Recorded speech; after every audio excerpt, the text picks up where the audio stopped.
रिश्तों की ये नाजुक डोरें तोड़ी थोड़ी जाती हैं, अपनी आंखें दुखती हो तो फोड़ी थोड़ी जाती हैं। आखिर कौन सी नफरत है? ये मुल्क हमारा भी है, इस मुल्क की मिट्टी में हमारा भी खून पसीना शामिल है। हमसे इतनी भी क्या नफरत?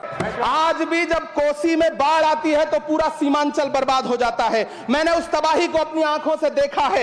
अलीगढ़ मुस्लिम विश्वविद्यालय का किशनगंज सेंटर बजट के अभाव में दम तोड़ता जा रहा है। हुकूमत इस कदर आवाम पर एहसान करती है, ये आंखें छीनती है और चश्मे दान करती है।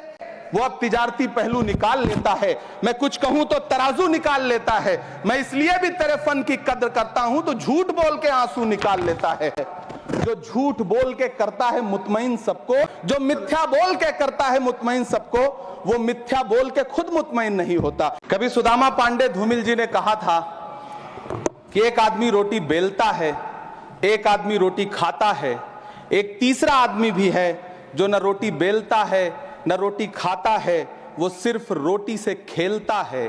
वो तीसरा आदमी कौन है? मेरे देश की संसद मौन है। सभापति महोदय, वो भी क्या दिन थे जब संसद में देश का बजट पेश होता था तो देश की सड़कें ठहर जाया करती थीं। रेल बजट पेश होता था तो लोगों की उम्मीदें रेल के डिब्बों की तरह पटरियों पर दौड़ने लगती थीं। पूरा देश धड़कने रोक करके वित्त मंत्री और रेल मंत्री को सुना करता था। अफसोस, अब बजट पेश हो जाता है, मीडिया चैनल सरकार का महिमा मंडन करते हैं और बेचारी जनता बजट के आंकड़ों के शब्द जाल में उलझी हुई महीनों बाद समझ पाती है कि उसका तो फिर से कट गया। सभापति महोदय, पिछले 2 साल अमृतकालीन बजट पेश किए गए और इस बार एक नई शब्दावली गढ़ी गई है, तुष्टीकरण बनाम संतुष्टीकरण का बजट। सभापति महोदय, सुनने में कितना अलंकारिक लगता है ये शब्द। सोच रहा हूं देश की वित्त मंत्री और प्रधानमंत्री जी से पूछूं कि आखिर किसकी संतुष्टि?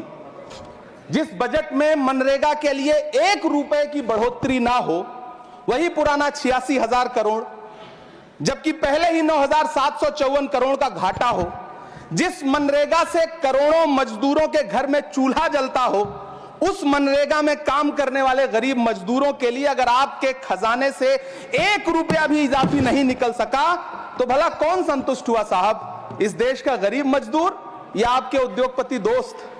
वो जो महाराष्ट्र में लोकसभा और विधानसभा के बीच में 40 लाख मतदाता बढ़ाए गए थे, अरे उन्हीं के लिए मनरेगा का थोड़ा सा बजट बढ़ा देते। क्या उसमें मनरेगा का एक भी मजदूर नहीं था 40 लाख लोगों में? सारे के सारे 12 लाख की छूट वाले से आगे के लोग थे। सभापति महोदय, कल जब वित्त मंत्री जी देश की संसद में भाषण दे रही थी तो वहां मुंबई में कोई गरीब इंसान जब अपनी जेब टटोल करके अपनी मोटरसाइकिल में 1 लीटर पेट्रोल भरवा रहा था तो उस पेट्रोल की कीमत थी 103 रुपया प्रति लीटर। आखिर इतना महंगा पेट्रोल डीजल खरीद के कौन संतुष्ट हो रहा है? इस देश के गरीब लोग या फिर सरकार के चहेते धन्ना सेठ? सभापति महोदय, वित्त मंत्री जी इस बजट को मध्यम वर्ग को संतुष्ट करने वाला बजट बता रही हैं। अरे मैडम, हम आप यहां पर बैठे रहते हैं और वहां बाहर इसी दिल्ली में 1 लीटर दूध, चाहे वो अमूल का हो या फिर मदर डेयरी का हो, उसकी कीमत 73 रुपए लीटर है। इतना महंगा बेच करके कौन संतुष्ट हो रहा है? गरीब जनता या आपके धन्ना सेठ दोस्त? सभापति महोदय, इस सरकार का बाजार और महंगाई पर कोई नियंत्रण नहीं रह गया है। चाहे देश में लहसुन 400 रुपए किलो बिक जाए, टमाटर 100 रुपए किलो बिक जाए, प्याज का दाम सुनकर आंखों में आंसू आ जाए, लेकिन वित्त मंत्री महोदया बजट में महंगाई का मां भी नहीं बोलती हैं। बच्चों की किताब और पेंसिल तक पर टैक्स लगाने वाले सरकार से मैं पूछना चाहता हूं कि आप मध्यम वर्ग का हितैषी बताते हैं, खुद को तो शर्म नहीं आती है? खुद को धार्मिक कहने वाली सरकार भगवान श्री कृष्ण के प्रिय खाद्य पदार्थों दही और मक्खन तक पर जीएसटी लगाती है और बात करती है मध्यम वर्ग की हिमायती होने की। जिंदा रहते हुए जनता से हर चीज पर टैक्स वसूलने वाली यह सरकार कम से कम मरने पर तो लोगों को बख्श देती, लेकिन नहीं, वहां भी लूटना है। अंतिम संस्कार के सामान, अगरबत्ती, धूप बत्ती, केवड़ा जल, चंदन पाउडर, जौ, बताशा, काला तिल, पंचरत्न, कपूर और कफन तक पर टैक्स लेने वाली यह सरकार किस मुंह से खुद को मध्यम वर्ग का हितैषी बताती है? कौन सी संतुष्टि? किसकी संतुष्टि? कदम कदम पर टैक्स देकर लूटने वाली जनता की या फिर जनता से टैक्स वसूल करके धन्ना सेठों का खजाना भरने वाली सरकार की? किसकी संतुष्टि? सभापति महोदय, 18 अगस्त 2015 आरा का बिहार का ऐतिहासिक मैदान, सजा हुआ मंच, हजारों की भीड़ और सामने खड़े हुए देश के प्रधानमंत्री का भाषण। बिहार के भाइयों बहनों, आज मैं बिहार के लिए पैकेज की घोषणा कर रहा हूं। 50,000 करोड़ कर दूं कि ज्यादा कर दूं? अखिलेश भाई, 60,000 करोड़ कर दूं कि ज्यादा कर दूं? 70,000 करोड़ कर दूं कि ज्यादा कर दूं? 80,000 करोड़ कर दूं कि ज्यादा कर दूं? चलो, मैं बिहार को 1.25 लाख करोड़ का पैकेज दे रहा हूं। 10 साल हो गए सभापति महोदय, वही ढाक के 3 पात। बिहार आज भी विकास की बाट जोह रहा है। भाषण आज भी प्रधानमंत्री जी के यूट्यूब चैनल पर सुना जा सकता है। जो झूठ बोल के करता है मुतमईन सबको, वो झूठ बोल के खुद मुतमईन नहीं होता। सभापति महोदय, ये तो राहुल जी का असर है। कौन सा शब्द सर, कौन सा शब्द? झूठ। ठीक है सर, मिथ्या बोल करके, जो मिथ्या बोल के करता है मुतमईन सबको, वो मिथ्या बोल के खुद मुतमईन नहीं होता। ये राहुल जी का असर है। जो मखाना बोर्ड की घोषणा हुई, अखिलेश जी आपको याद होगा, भारत जोड़ो न्याय यात्रा में 30 जनवरी 2024 को बिहार के रंगभूमि मैदान में राहुल गांधी जी का पूर्णिया में भाषण था और उसमें मखाना को लेकर उन्होंने आवाज उठाई थी। ये उनका असर है कि आपको मखाना बोर्ड बनाना पड़ा, वरना तो आप मैखाना बोर्ड बनाने वाले लोग हैं। सभापति महोदय, बिहार को झूठे पैकेज और चुनावी दिलासे देना बंद करिए। आज भी जब कोसी में बाढ़ आती है तो पूरा सीमांचल बर्बाद हो जाता है। मैंने उस तबाही को अपनी आंखों से देखा है। 2016-17 की बाढ़ में अपने इन्हीं हाथों से राहत सामग्री बांटी है मैंने। अगर सच में बिहार के लिए कुछ करना चाहते हैं तो बिहार को बाढ़ से बचाने का प्रबंध करिए। पूर्णिया एयरपोर्ट 10 साल से बाट जो रहा है, घोषणा 2014 में हुई, बन के आज तक तैयार नहीं हुआ। अलीगढ़ मुस्लिम विश्वविद्यालय का किशनगंज सेंटर बजट के अभाव में दम तोड़ता जा रहा है। मैंने पिछले बजट सत्र में भी आवाज उठाई थी। आज फिर वित्त मंत्री जी से अनुरोध करना चाहता हूं, दामन फैला करके, कि अलीगढ़ मुस्लिम विश्वविद्यालय का किशनगंज सेंटर बन जाने दीजिए। आखिर कौन सी नफरत है? यह मुल्क हमारा भी है। इस मुल्क की मिट्टी में हमारा भी खून पसीना शामिल है। हमसे इतनी भी क्या नफरत? रिश्तों की ये नाजुक डोरें तोड़ी थोड़ी जाती हैं। अपनी आंखें दुखती हो तो फोड़ी थोड़ी जाती हैं। सभापति महोदय, अल्पसंख्यक मंत्रालय का बजट काटकर मौलाना आजाद नेशनल फेलोशिप बंद कर देना, प्री मैट्रिक स्कॉलरशिप बंद कर देना, नई मंजिल योजना बंद करना, धरोहर योजना बंद करना। 2024-25 के बजट में माइनॉरिटी मिनिस्ट्री के लिए 3,183 करोड़ रुपए की घोषणा हुई, लेकिन देश को हैरत होगी कि बाद में समीक्षा करके लगभग आधा कर दिया गया, 1,868 करोड़ रुपए। मैं तो सरकार से पूछना है कि कौन संतुष्ट हुआ? इस देश का अल्पसंख्यक संतुष्ट हुआ या आप संतुष्ट हुए? किसका संतुष्टीकरण?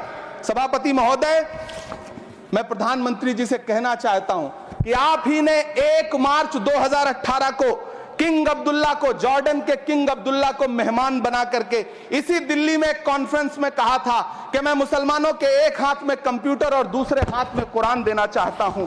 कंप्यूटर देने की बात तो छोड़िए, पढ़ाई के लिए जो स्कॉलरशिप मिल रही थी उसको भी छीन लिया आपने। किसको संतुष्ट करने के लिए? हम समझते हैं इस साजिश को।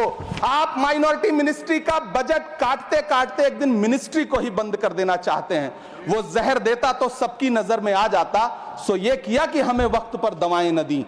सभापति महोदय, मैं तो वित्त मंत्री जी से पूछना चाहता हूं आपके माध्यम से कि शायद आपको पता ही नहीं है कि गृहस्थी चलाने वाली एक गृहिणी की मुश्किलें क्या क्या होती हैं। आपने कभी सोचा भी नहीं होगा कि जब वो किचन में सब्जी बनाने के लिए कढ़ाई में तेल डालती है तो उसके साथ उसके आंसू भी गिरते हैं। सभापति महोदय, शायद उन्हें पता भी ना हो कि एक छोटी सी गाड़ी और एक छोटे से फ्लैट का EMI भरने के बाद इस देश का एक गरीब इंसान जब अपने बच्चों की फीस भरने के बारे में सोचता है तो उसे कितनी खुशियों का गला घोंटना पड़ता है। शायद उनको पता भी नहीं है कि फसल बेच करके बिटिया की शादी का सपना सजाने वाला किसान जब अपनी फसल बर्बाद देखता है तो कितनी रातें सो भी नहीं पाता है। सभापति महोदय, शायद वो कभी इस पीड़ा को समझ ही नहीं पाएंगी कि परिवार के किसी एक सदस्य को कैंसर जैसी बीमारी हो जाए तो घर और जमीनें गिरवी रख उठती हैं लेकिन इलाज नहीं हो पाता। सभापति महोदय, इसी देश की संसद में कभी स्वर्गीय सुषमा स्वराज जी ने कहा था कि तब जब देश की करेंसी गिरती है तब देश की प्रतिष्ठा गिरती है। एक तरफ कोलंबिया जैसा छोटा सा देश और उसके प्रधानमंत्री गुस्तावो पेत्रो खड़े हैं, जो कोलंबिया के नागरिकों को हथकड़ी लगाकर लाने वाले जहाज को अमेरिका बैरंग वापस लौटा दे रहे हैं, और दूसरी तरफ हमारे प्रधानमंत्री जी खड़े हैं जो बेड़ी और हथकड़ी लगा करके लाए गए बेटों के अपमान पर एक शब्द नहीं बोल रहे। सभापति महोदय, मैं इतिहास के पन्ने पलट रहा हूं, मुझे दो किरदार याद आ रहे हैं। एक तरफ निक्सन के 7वें बेड़े की धमकियों के सामने लोहे की तरह अडिग इंदिरा गांधी खड़ी हैं, तो दूसरी तरफ खुद ही नमस्ते ट्रंप का नारा लगाते हुए प्रधानमंत्री जी खड़े हैं। मेरे कानों में सुषमा स्वराज जी की आवाज गूंज रही है।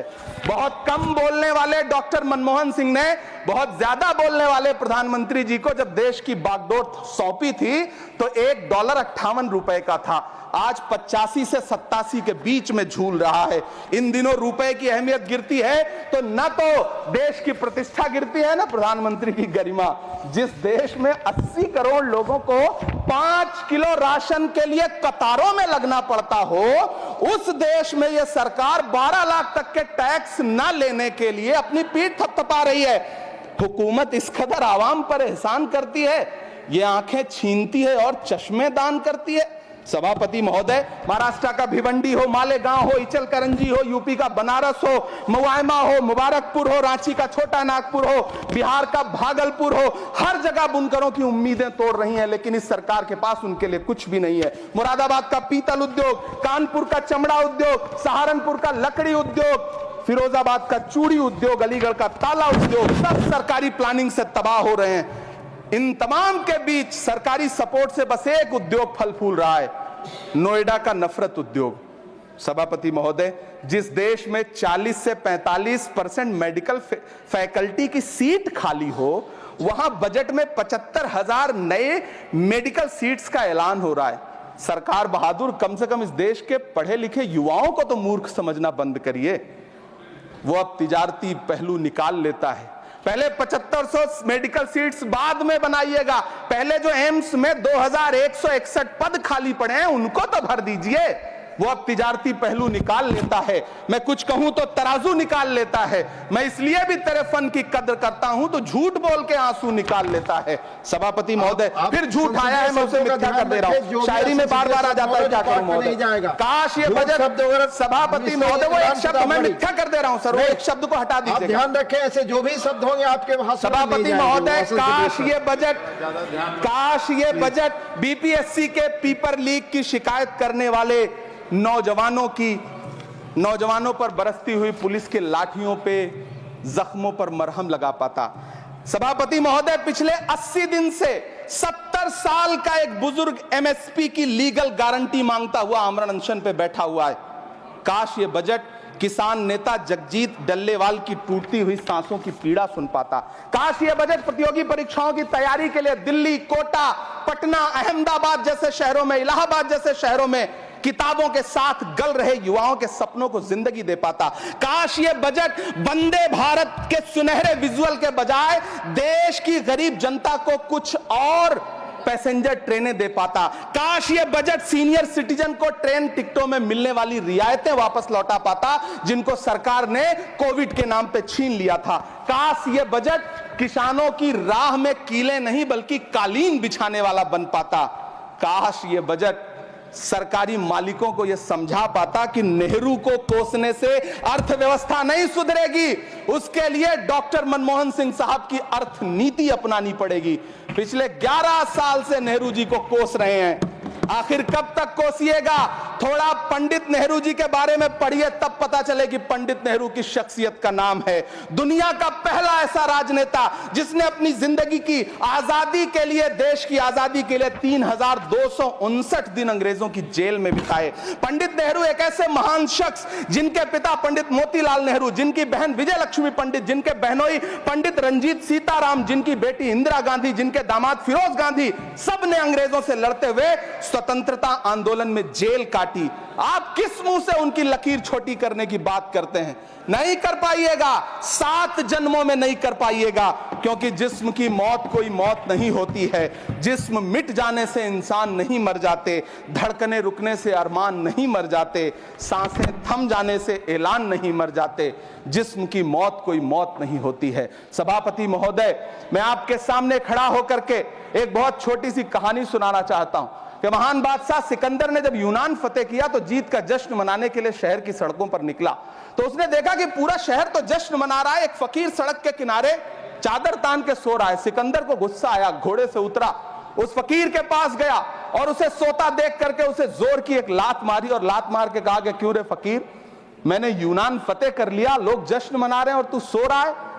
उस फकीर ने उन्नीदी आंखों से सिकंदर को देखा और देख करके कहा कि शहर जीतना बादशाहों का काम है, लेकिन लात मारना तो गधे का काम है। सभापति महोदय, गरीब जनता को लात मारना बंद करिए। ये अमीरों के लिए बनाया गया बजट है, ये निराशाजनक बजट है। हम अमृतकाल सुनते आ रहे थे, ये अमृतकाल इतनी जल्दी समाप्त हो गया कि अब अमृतकाल का कोई नाम तक नहीं लेना चाहता है। इसलिए मैं इस सदन में खड़ा होकर के देश की वित्त मंत्री महोदया से कहना चाहता हूं कि आपने अल्पसंख्यकों के बजट में जो कटौती की है उसको बहाल करिए। आपने मनरेगा को जो स्थिर रखा है उसका घाटा 9,754 करोड़ है, कम से कम उतना बढ़ा करके फिर से उसे बहाल करिए। नौजवानों के लिए रोजगार दीजिए, किसानों को एमएसपी की लीगल गारंटी दीजिए। यही मैं आपसे अपील कर रहा हूं। धन्यवाद सर, आपने इतना जो समय दिया उसके लिए शुक्रिया।